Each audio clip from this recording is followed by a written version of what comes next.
Shabbat Shalom, amada familia, ¿cómo están ustedes?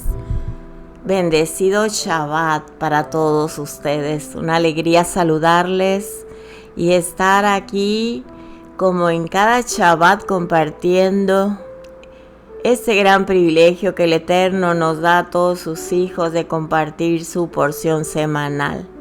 Shabbat Shalom, bienvenidos todos, ¿cómo están? Yo estoy muy contenta porque podemos estar reunidos en su nombre guardando este Shabbat. Bendecidos todos ustedes junto con sus amadas familias. Nos cubrimos nuestra cabeza para decir el Shema Yisrael. Shema Yisrael, Adonai Eloheinu, Adonai Echad. Baruch Shem Kevod Malchuto Leolam Vaed. Escucha Israel, Adonai nuestro Elohim es uno y único. Adonai nuestro Elohim uno es. Bendito su santo nombre y su glorioso reino, eternamente y para siempre. Amén. Y amaremos a Adonai nuestro Elohim con todo nuestro corazón, con toda nuestra alma, con toda nuestra mente, con todas nuestras fuerzas. Y serán estas palabras que Él nos ordena hoy, grabadas en nuestro corazón, y la llevamos por señal entre nuestros ojos y en nuestra mano.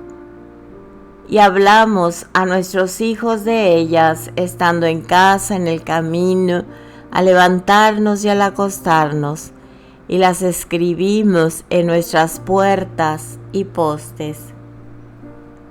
Escucha Israel, Adonai nuestro Elohim es uno y único. Adonai nuestro Elohim uno es. Bendito su santo nombre y su glorioso reino, eternamente y para siempre. Amén. Que Adonai te haga como Efraim y como Manashe. Que Adonai te haga como Sará, Ribka, Rachel y Lea. Que Adonai te bendiga y te guarde. Haga resplandecer su rostro sobre tu vida. Tenga de ti compasión. Traducido, misericordia. Tenga de ti compasión y te dé su shalom todos los días de tu vida en el nombre de Yeshua HaMashiach. Amén y amén. Aleluya. ¿Listos para estudiar? ¿Todos listos? Amén. Qué gusto. Bendito es nuestro Padre que nos bendice en este Shabbat. Nos quita toda ceguera espiritual y podemos ver con la revelación que Él nos da a cada uno de sus hijos, basado en su bendita palabra.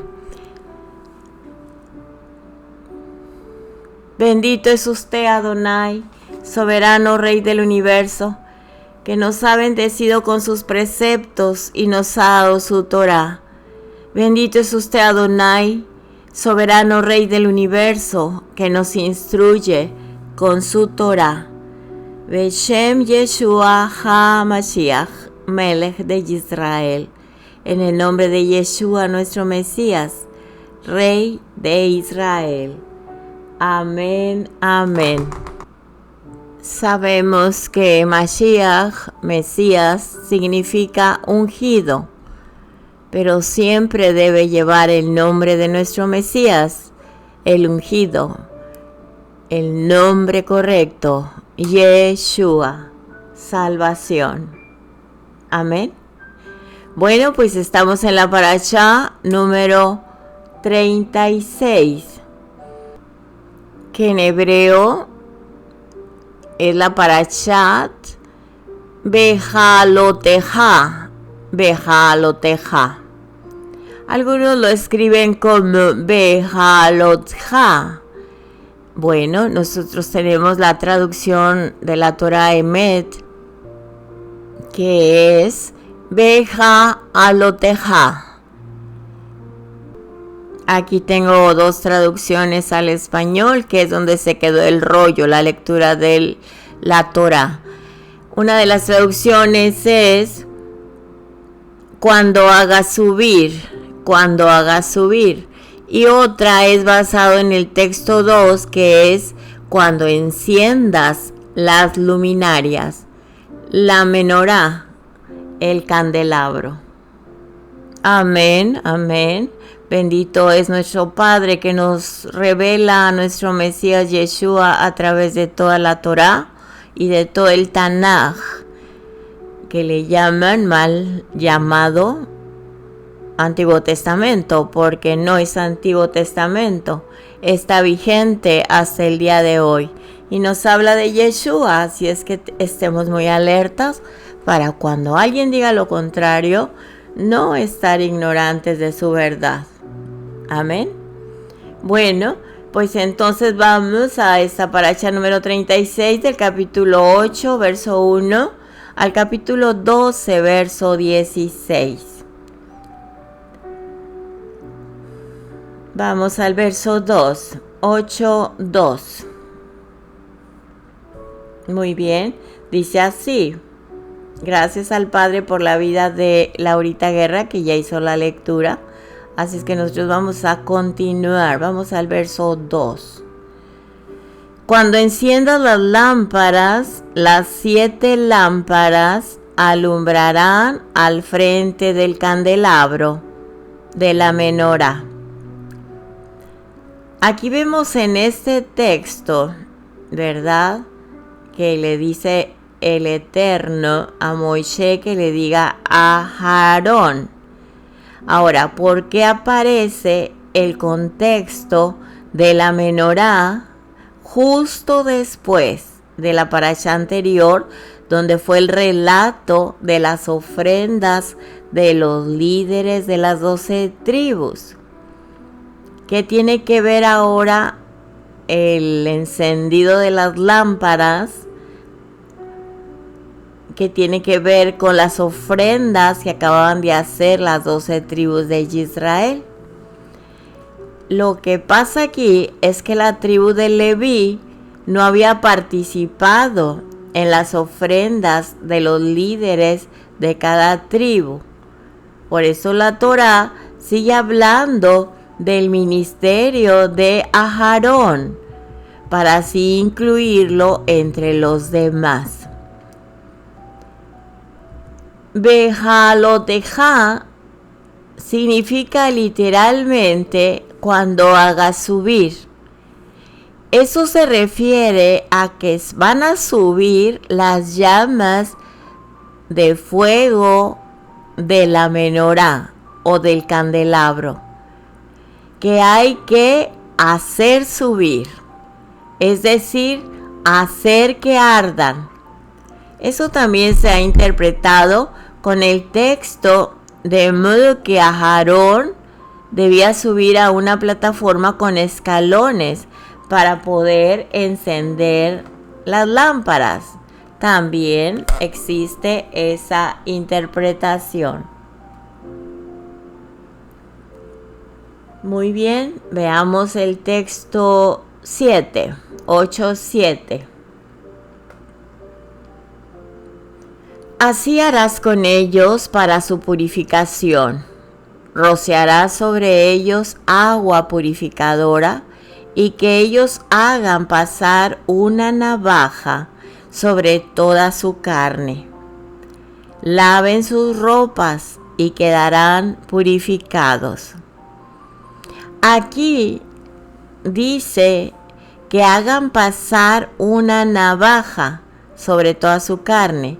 La navaja representa la Torá, la instrucción del Eterno, que tiene que pasar por la carne, llamado inclinación al mal, Yetzer Hará, que realmente es el pecado.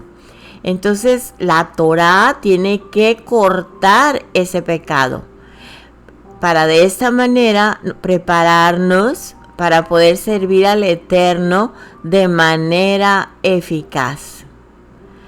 Ahora, si hacemos un análisis, ¿cuántos de nosotros queremos dejar que nos corte la Torá, que pase esa navaja en situaciones de pruebas, de luchas, de circunstancias o de el prójimo que a veces nos toca, nos hace daño? Mucha gente que ya conoce la palabra no quiere que la Torá quite el pecado de su carne. Lo hacen a su manera. Entonces, la navaja representa la Torá, que tiene el efecto o el motivo para prepararnos, para dejar el pecado, purificarnos.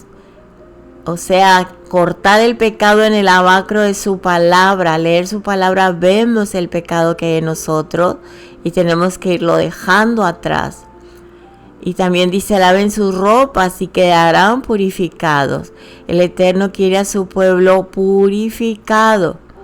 Así que cuando estemos en una situación difícil, lavémonos nuestro rostro espiritual a la luz de la Torá, en el abacro de la Torá, que nos purifique.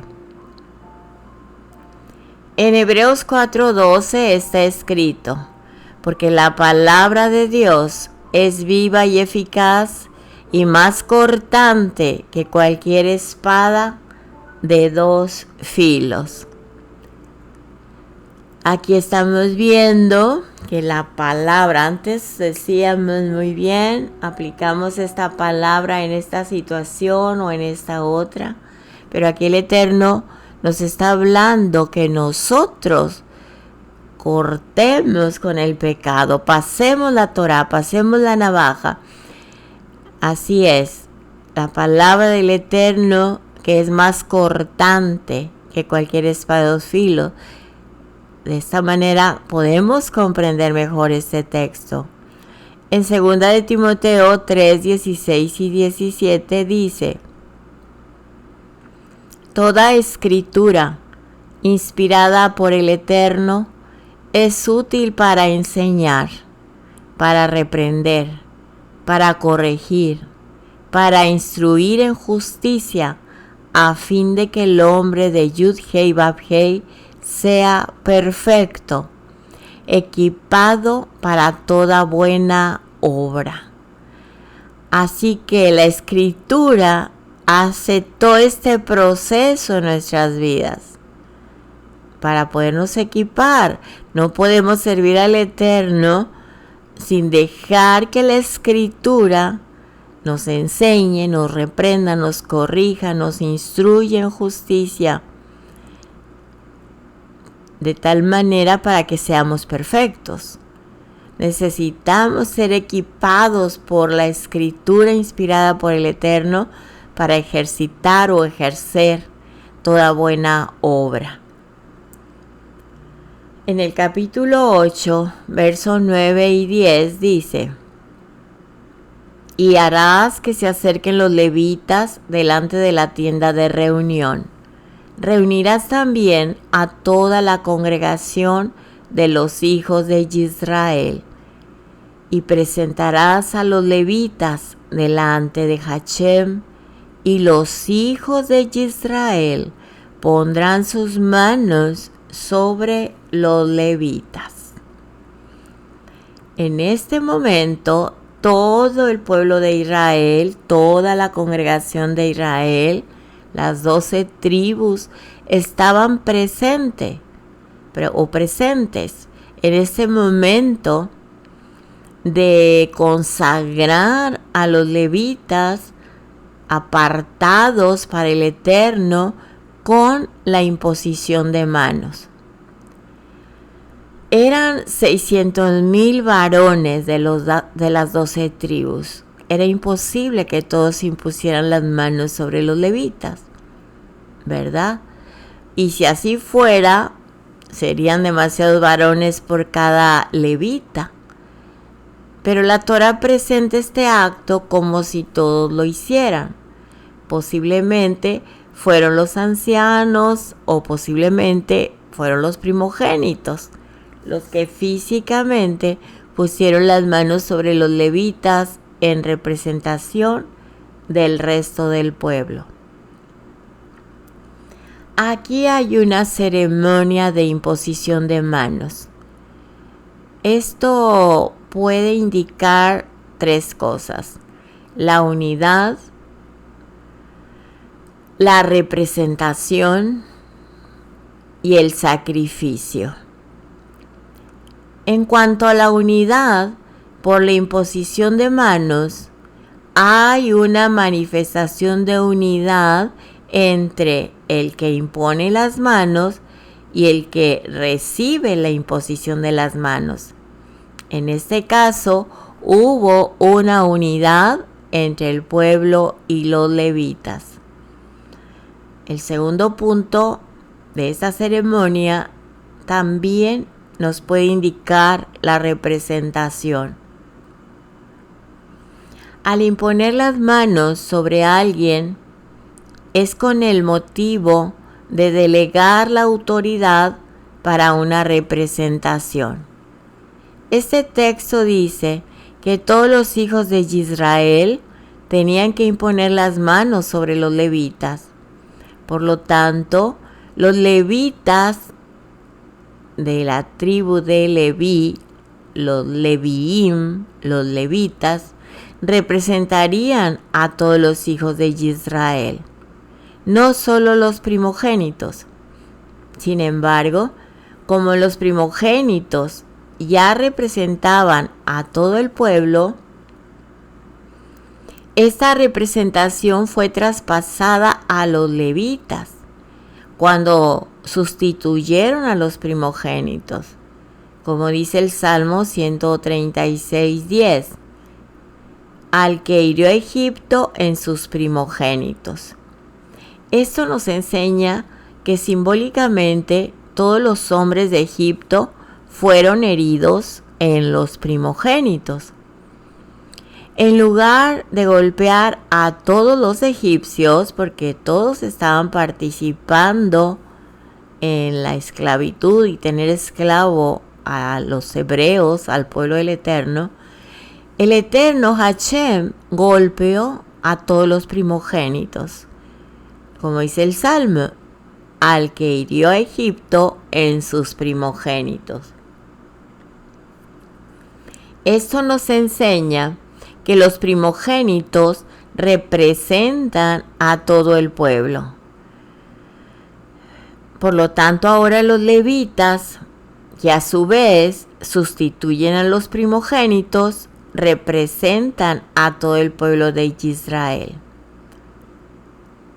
Otra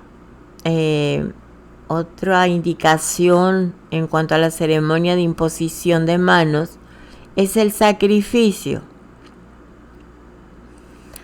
Al igual que hay imposición de manos sobre un sacrificio, como lo hemos estado estudiando en los machos cabríos, en los becerros, en las ofrendas al Eterno, hay imposición de manos sobre los sacrificios antes de que sean degollados. Ahora se imponen las manos, lo está diciendo este texto, verso del 9 al 10, se están imponiendo las manos sobre los levitas para que sean entregados a Hashem. Los textos 16 y 19 dicen que los levitas han sido ofrendados, donados, entregados, primero a Hashem y luego a Aarón y a sus hijos. Los hijos de Israel pusieron sus manos sobre los levitas para que fueran ofrecidos como un sacrificio al Eterno. En el ministerio de Melquisedec, todos podían ofrecer sus cuerpos en sacrificio vivo. Lo vemos en Romanos 12:1. De acuerdo al ministerio de Melquisedec. Dice así: por lo consiguiente, hermanos, les ruego por las misericordias de Yud-Heh Vav-Heh que presenten sus cuerpos como sacrificio vivo y santo, aceptable a Yud-Heh Vav-Heh, que es su ofrenda. Así que tiene que pasar la navaja de la Torah para poder presentar, o sea, entrar en obediencia y dejar el pecado, para presentar nuestros cuerpos como sacrificio vivo y santo. De esta manera que sea aceptable al Eterno, porque esta es nuestra ofrenda. Entonces aquí vemos que a los levitas fueron ofrendados o entregados o donados o consagrados, lo mismo que nosotros. Pero en caso de los levitas fue primero entregados al Eterno como ofrenda y luego a Aarón y a sus hijos, para que el ministerio de los Kohanim siempre estuviera presente sobre el pueblo de Israel en el transitar por esta tierra.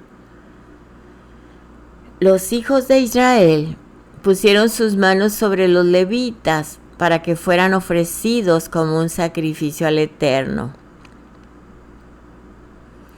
De igual manera, les ruego, dice en Romanos 12:1, por las misericordias del Eterno, que presenten sus cuerpos como sacrificio vivo y santo, aceptable al Eterno como nuestra ofrenda. Lo repito, lo recalco, porque a veces no nos gusta que nos duelan las cosas. Pero el Eterno nos quita el orgullo, nos quita la vanidad, nos quita la dignidad mal fundamentada en la carnalidad. Y no queremos ceder a esas cosas. Y otras muchísimas más, ¿verdad? Entonces tenemos que presentarnos como ofrenda viva y santa, como un sacrificio vivo. En Romanos 15:16 está escrito: para ser ministro del Mesías Yeshua a los gentiles, ministrando a manera de Cohen, de sacerdote, las buenas nuevas de Yud-Heh Vav-Heh, a fin de que la ofrenda de los gentiles sea aceptable, santificada por el Espíritu de Santidad. Así que sin ofrenda, a través de Yeshua, ¿sí? No se acepta de otra manera la ofrenda de los gentiles. Tiene que ser santificada por el Espíritu de Santidad. En Filipenses 2:17 está escrito así: pero aunque yo sea derramado como libación sobre el sacrificio y servicio de vuestra fe, me regocijo y comparto mi gozo con todos ustedes. En 2 de Timoteo 4:6 dice: porque yo ya estoy para ser derramado como una ofrenda de libación, y el tiempo de mi partida ha llegado. En el capítulo 8 que estamos estudiando, el texto 11, 13, 15 y 21, dicen así: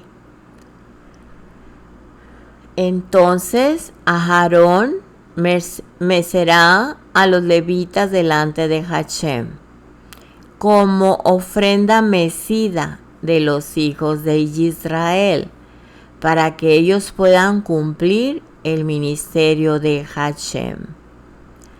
Harás que los levitas estén de pie delante de Aarón y delante de sus hijos, para mecerlos como ofrenda mecida a Hashem. Y después de eso Los levitas podrán entrar para ministrar en la tienda de reunión. Tú los purificarás y los mecerás como ofrenda mecida. Los levitas se purificaron a sí mismos de pecados y lavaron sus ropas. Y Aarón los meció como ofrenda mecida delante de Hashem. También Aarón hizo expiación por ellos para purificación o para purificarlos. El texto dice literalmente que Aarón tenía que mecer a los levitas.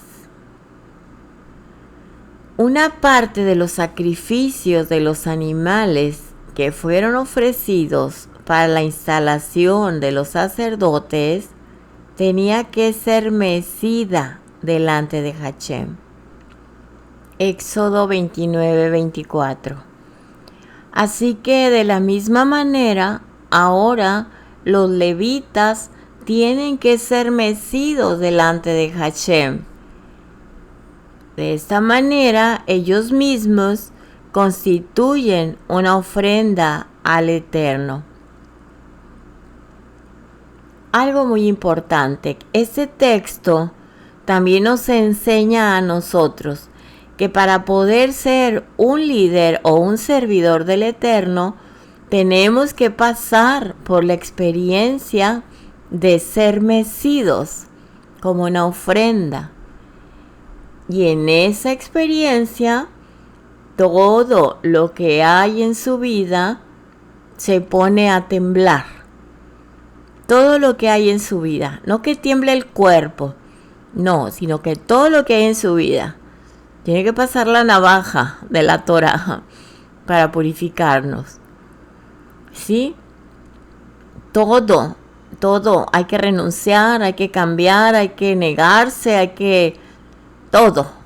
Y eso hace que se tambalee la persona hasta que sea purificado.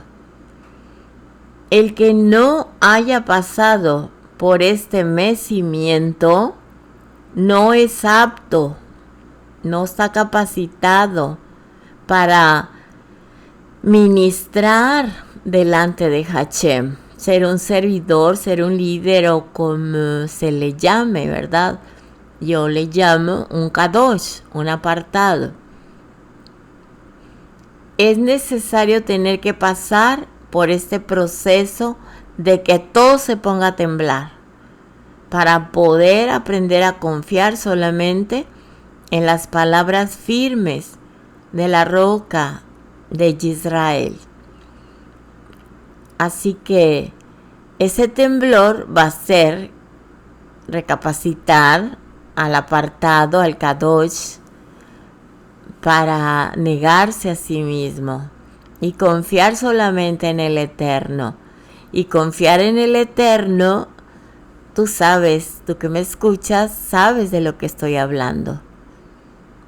Son tantas situaciones que nos hacen temblar, pruebas, luchas o debilidades, o el mismo pecado, que decimos, no puedo soportar esto, me hace temblar. Pero eso es precisamente para que confiemos en el Eterno y no confiemos en nuestra carne. Cuando temblamos es porque ya se acabaron las posibilidades que nosotros podíamos haber hecho para solucionar alguna situación por la que pasamos. Pero el punto es que el Eterno no quiere que hagamos nada. Él quiere que nosotros confiemos que Él lo va a hacer. Negarse a uno mismo.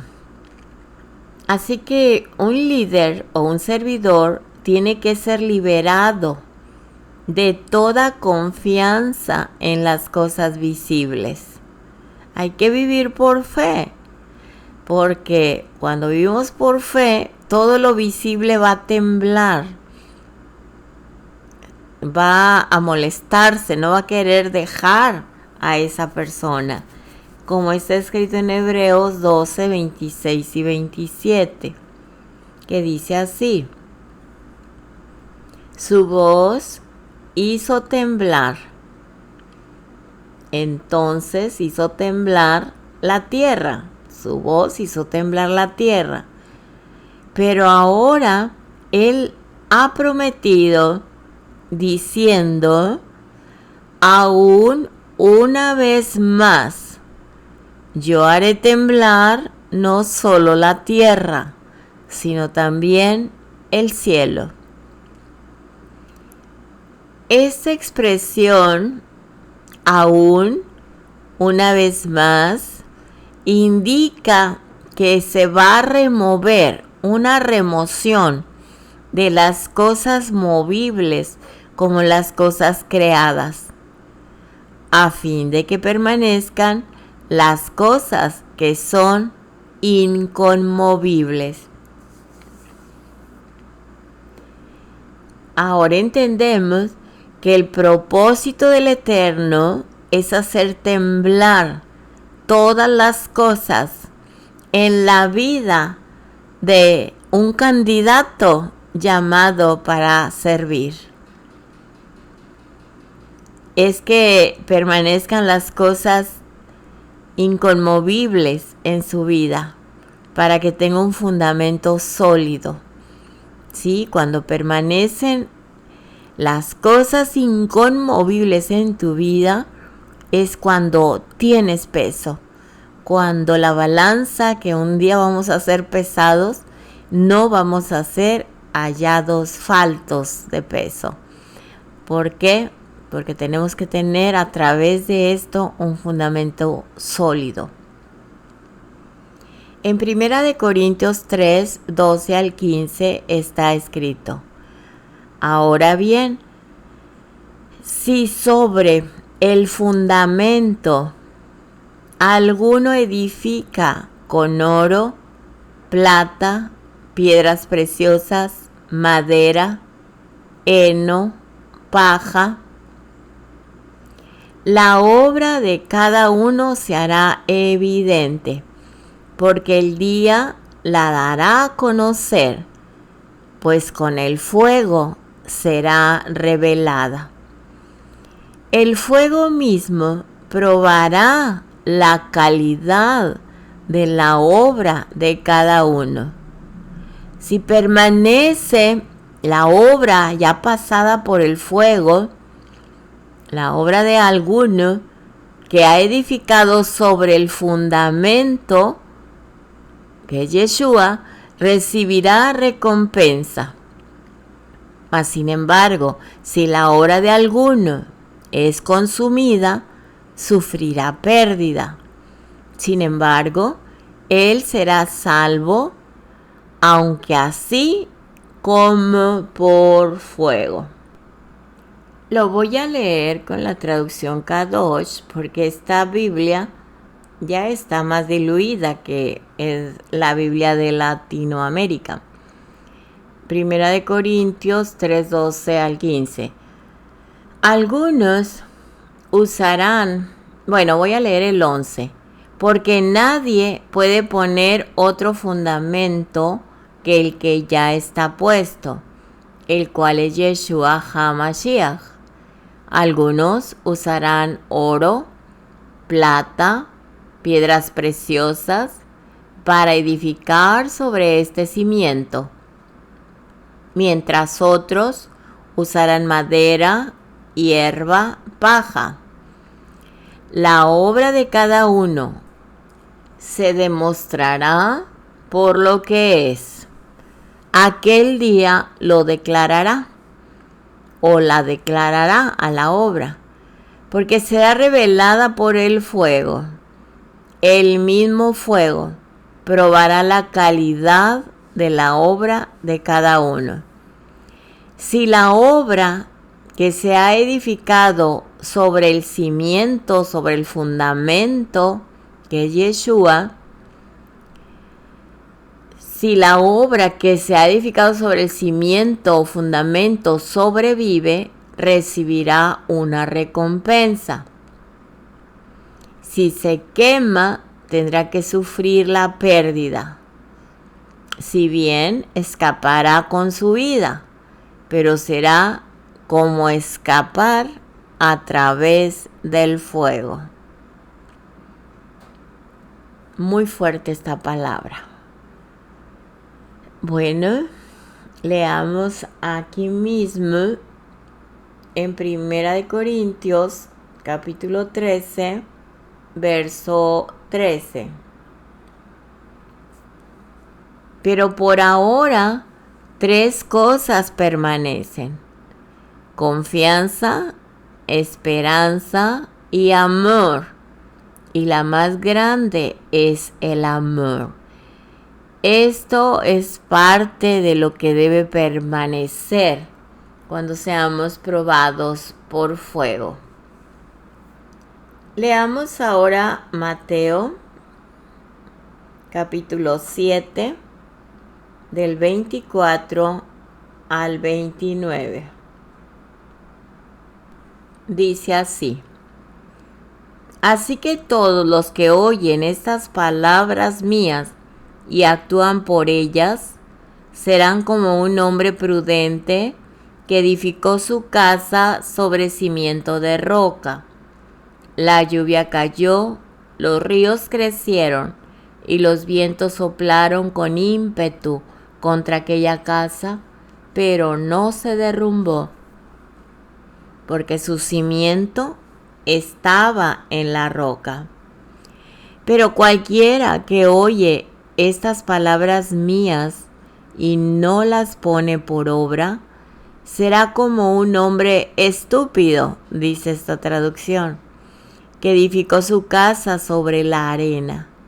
La lluvia cayó, los ríos crecieron, el viento sopló con ímpetu sobre la casa y se derrumbó, y su derrumbe fue horrendo. Cuando Yeshua terminó de decir estas cosas, la multitud se quedó atónita por la manera en que enseñaba, porque no los instruía como los maestros de la Torá, sino como uno que tiene autoridad. Así que en las Escrituras, la arena representa a los hombres. Los valores producidos por la Torá de Hashem son eternos y resisten la prueba. El que edifica su vida sobre la opinión de los hombres, un día lo perderá todo. Uno que ha edificado su vida sobre la Torá enseñada por Yeshua es capaz de resistir cualquier prueba en esta vida. Así que un apartado, un kadosh, que no haya pasado por el proceso del temblor, o sea, de despojarse del pecado, no es apto para ser apartado o para ser un líder, un servidor. Así que aquí debemos tomar algo muy en cuenta. Nosotros no debemos tener temor de cuando seamos sacudidos, o sea, de lo llamado temblor. Es bueno para enseñarnos que solo hay una roca firme, Hashem y su palabra.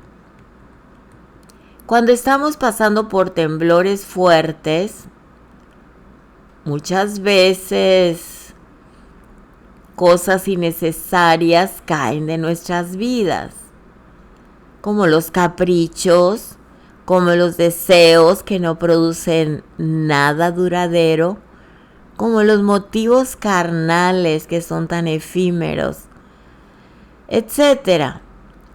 Entonces, cuando estamos pasando por estos temblores, caen muchas cosas innecesarias de nuestras vidas para que permanezca lo duradero, lo verdadero.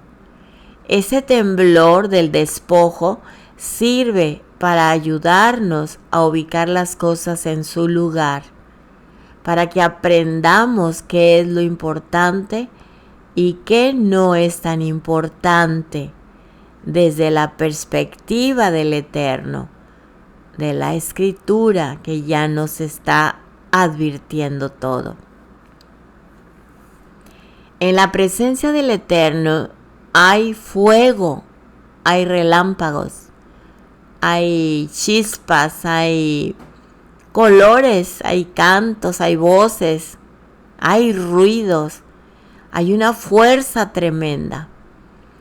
Al acercarnos al Eterno, recibimos parte de ese poder del Eterno y nuestros cuerpos reaccionan de manera que se estremecen, tiemblan,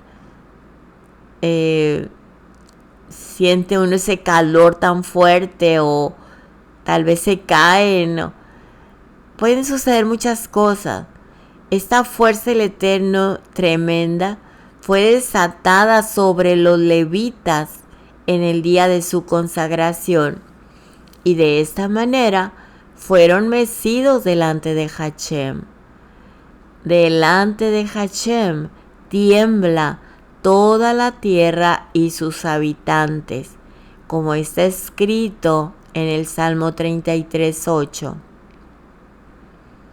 Tema a Hashem toda la tierra, tiemblen en su presencia todos los habitantes del mundo. Hay que aclarar algo. Mientras éramos religiosos, había ese temblor que realmente muy lejos de lo que es la verdad o a lo que se refiere la Escritura.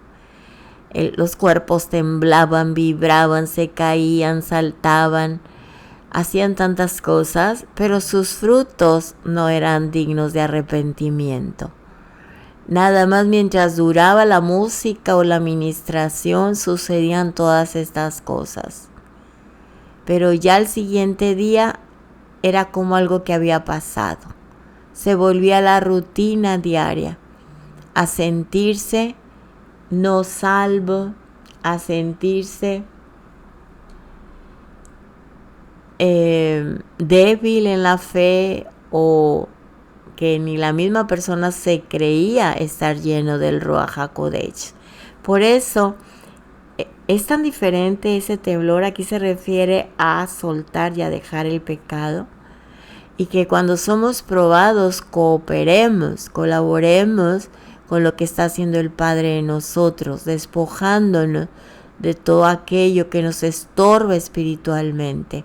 Hay una gran diferencia en estos tipos de temblores religiosos a lo que realmente la palabra nos dice, que la Torá es una espada, es su escritura cortante como una espada de dos filos.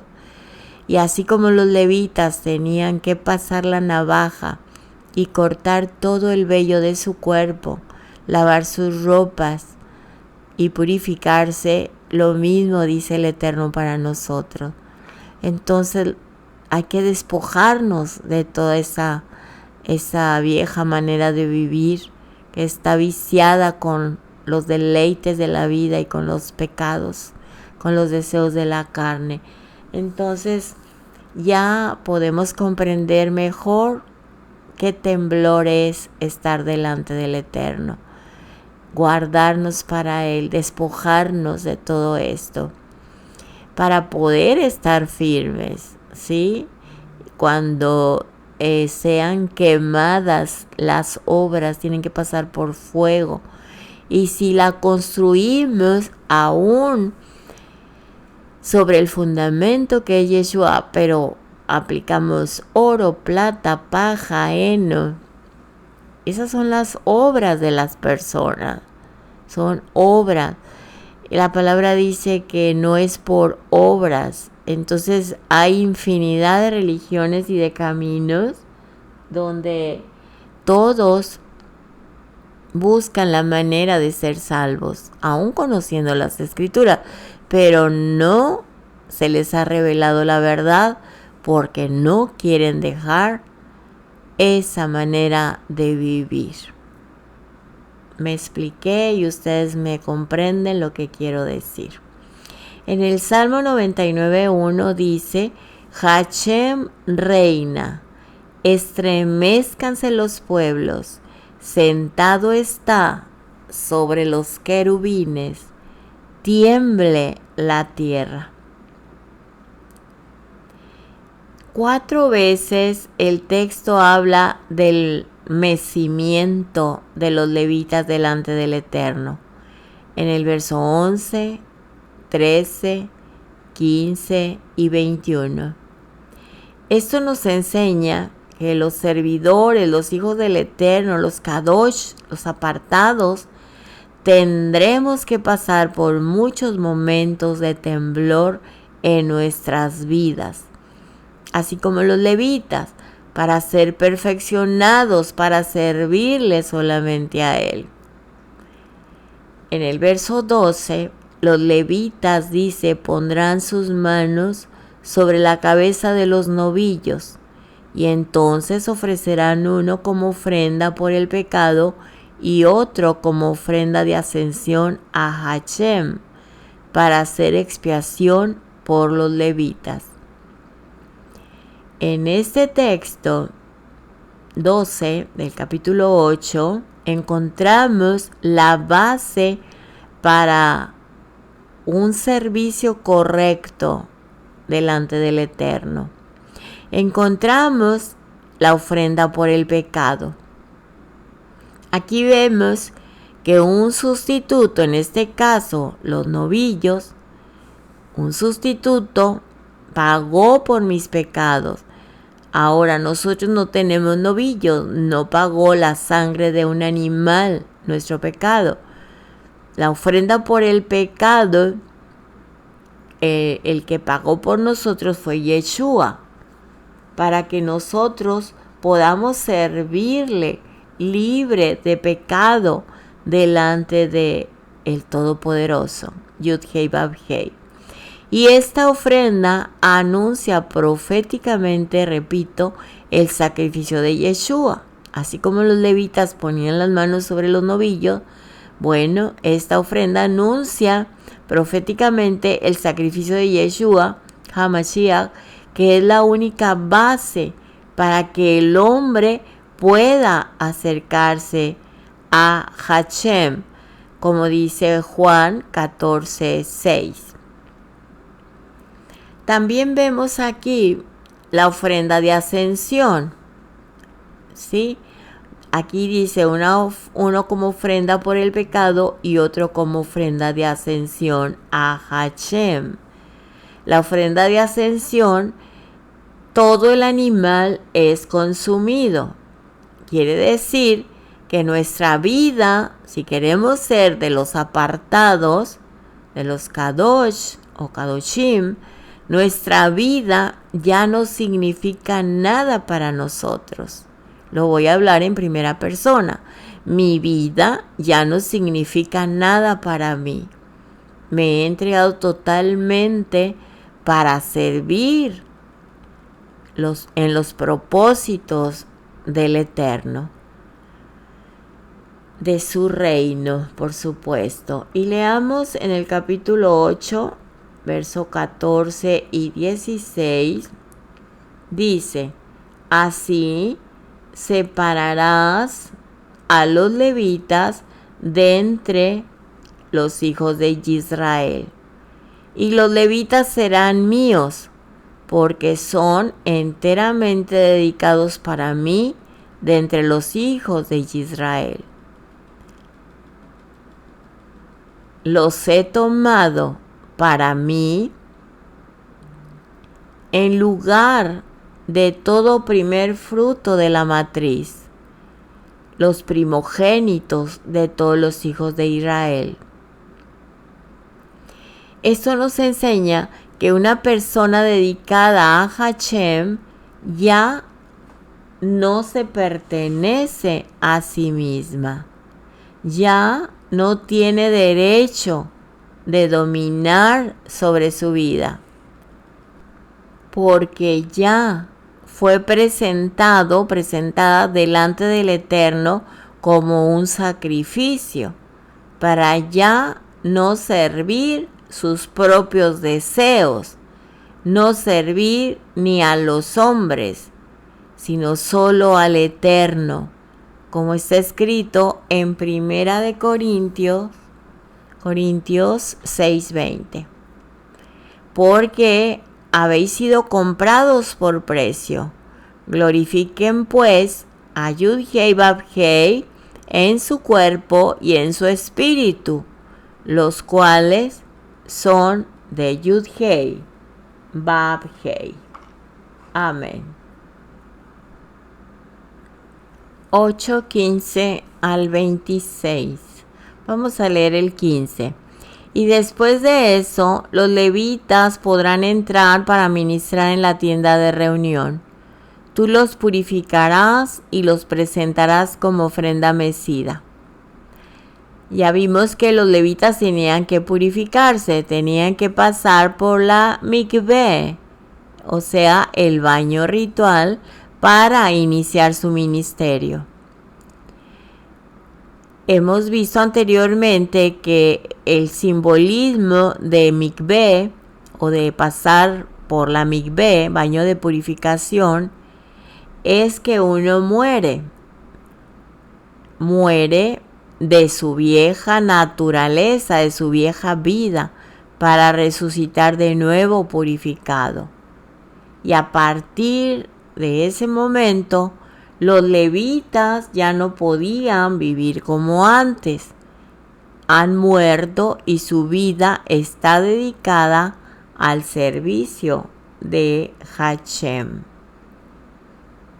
Igual nosotros, cuando nos bautizamos en el nombre de Yeshua, es el baño de purificación, que significa morir a nuestra vieja naturaleza, ¿sí?, a la vida pasada, y ahora hicimos un compromiso de una vida dedicada al servicio de Hashem. Texto 19. Y he dado a los levitas como un don a Aarón y a sus hijos de entre los hijos de Israel, para cumplir el ministerio de los hijos de Israel en la tienda de reunión, y para hacer expiación en favor de los hijos de Israel, para que no haya plaga entre los hijos de Israel al acercarse al santuario. Así que los líderes que han sido puestos por Hashem constituyen dones al pueblo. Y en este caso, los levitas son dones del Eterno a sus superiores, los Kohanim, los sacerdotes. Los líderes que el Mesías Yeshua pone en su pueblo son dones, como está escrito en Efesios 4, 7 al 12. Estos dones son para el pueblo, constituyen dones al pueblo. Pero a cada uno de nosotros nos ha concedido la gracia conforme a la medida del don de nuestro Mesías Yeshua. Por tanto dice, cuando ascendió a lo alto, llevó cautiva una hueste de cautivos y dio dones a los hombres. Esta expresión ascendió, ¿qué significa? Sino que también había descendido a las profundidades de la tierra. El que descendió es también el mismo que ascendió mucho más arriba de todos los cielos para poder llenarlo todo. Y él dio a algunos el ser evangelistas o emisarios, a otros profetas, a otros anunciadores de las buenas nuevas, a otros pastores y maestros, a fin de capacitar a los santos para la obra del ministerio, para la edificación del cuerpo del Mesías Yeshua. Este texto habla de los 5 dones ministeriales que Yeshua entrega a los hombres, y cada uno de ellos representa una parte del ministerio total del Mesías. Verso 7. Ninguno de los líderes tiene todo el ministerio de Mashiach, Yeshua, solo una parte, pero juntos formamos al Mesías, a nuestro Mesías Yeshua, como dones ministeriales. Cada ministerio es un don dado al pueblo, y cada uno de estos dones tiene una parte del ministerio de Yeshua HaMashiach, según la gracia que haya recibido. Yeshua tiene todo, pero ninguno de nosotros tiene lo mismo, sino solamente tenemos una parte de él. Los dones ministeriales son dados para perfeccionar a los santos, para que ellos hagan la obra del ministerio para la edificación del cuerpo de Yeshua o el cuerpo del Mesías. Observemos que los apartados, los santos, son los que hacen la obra, dirigidos y perfeccionados por los 5 dones ministeriales. Aquí dice, para que no haya plaga entre los hijos de Israel al acercarse al santuario. En otras palabras, si los levitas no cumplen su ministerio, los israelitas o los primogénitos tendrán que hacerlo. Pero por causa del becerro de oro, no les es posible, porque llegaría la plaga sobre ellos. Por eso, al servir los levitas, en lugar de los hijos de Israel, no habrá plaga sobre ellos. ¿Sí?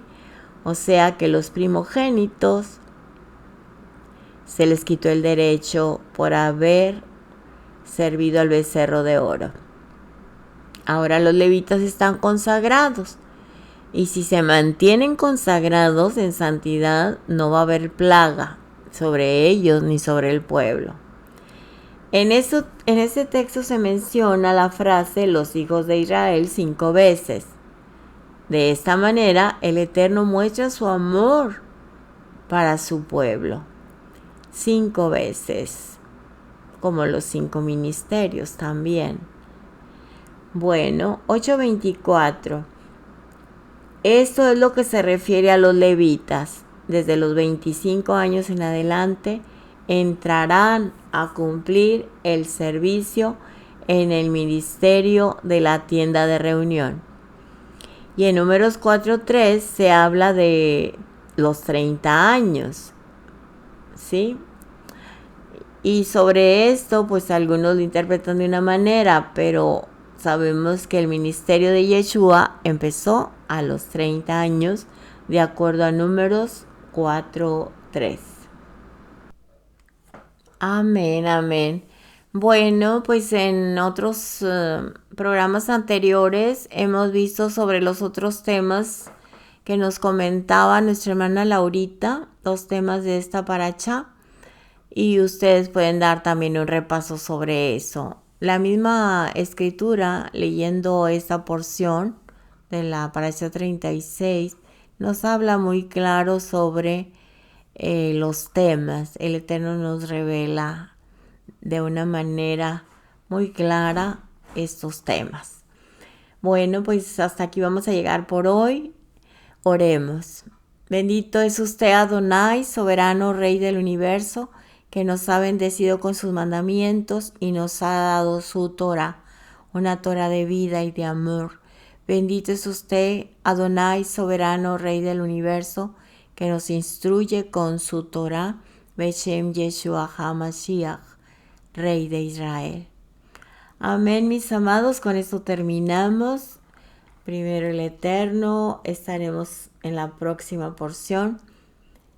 Que tengan un resto de Shabbat maravilloso. Guardemos este cuarto mandamiento, no haciendo obra alguna, meditando en toda esta su escritura y llevándolo a la práctica. Y cuando llegue el momento de la prueba, el tiempo difícil, recordemos que el Eterno lo permite para despojarnos de la vieja naturaleza y para que cuando seamos probados por fuego, puestos sobre el fundamento en Yeshua HaMashiach, permanezcamos como apartados para Él, como una ofrenda grata delante de Él. Shalom, shalom mis amados hermanos, que tengan un resto de Shabbat muy bendecido y que tengan una semana muy prosperada. Shavua Tov, les amamos y hasta la próxima. Shalom, Shabbat Shalom y Shavua Tov. Amén.